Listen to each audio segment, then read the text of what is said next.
Element senior living நல்ல retired லைஃப்க்கு first step. Valasaravakkam, Vandalur, Kandigai 3 இடத்துல இருக்கு. கால் 7826878268.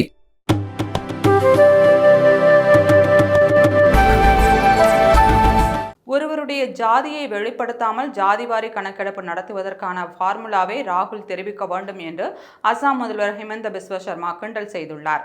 மக்களவை எதிர்க்கட்சித் தலைவர் ராகுல் காந்தியின் ஜாதி குறித்து மத்திய அமைச்சர் அனுராக் தாக்கூர் பேசிய கருத்துக்கு காங்கிரஸ் கட்சியினர் கண்டனம் தெரிவித்து வருகின்றனர். இந்த விவகாரம் தொடர்பாக செய்தியாளர்களிடம் பேசிய ஹிமந்த பிஸ்வ சர்மா, ஒருவருடைய சொந்த ஜாதியை வெளிப்படுத்தாமல் ஜாதிவாரி கணக்கெடுப்பை நடத்துவதற்கான ஃபார்முலாவை நாங்கள் ராகுல் காந்தியிடம் கேட்க விரும்புகிறோம்.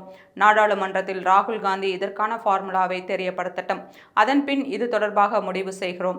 பீகார் அரசு சாதிவாரி கணக்கெடுப்பு நடத்தியுள்ளது. இது நாடு முழுவதும் நடத்த வேண்டுமா அல்லது வேண்டாமா என்பது வேறு விஷயம். ஆனால் ஒருவர் அவருடைய ஜாதி பெயரை வெளிப்படுத்தாமல் ஜாதிவாரி கணக்கெடுப்பு நடத்துவது எப்படி சாத்தியம்? பிரதமர் மோடி மற்றும் மத்திய அமைச்சர் அமித்ஷாவின் ஜாதி குறித்து ராகுல் காந்தி கேட்க முடியும். நாங்கள் அவருடைய ஜாதி பற்றி கேள்வி கேட்கக்கூடாதா என்று ஹிமந்த பிஸ்வ சர்மா கேள்வி எழுப்பியுள்ளார்.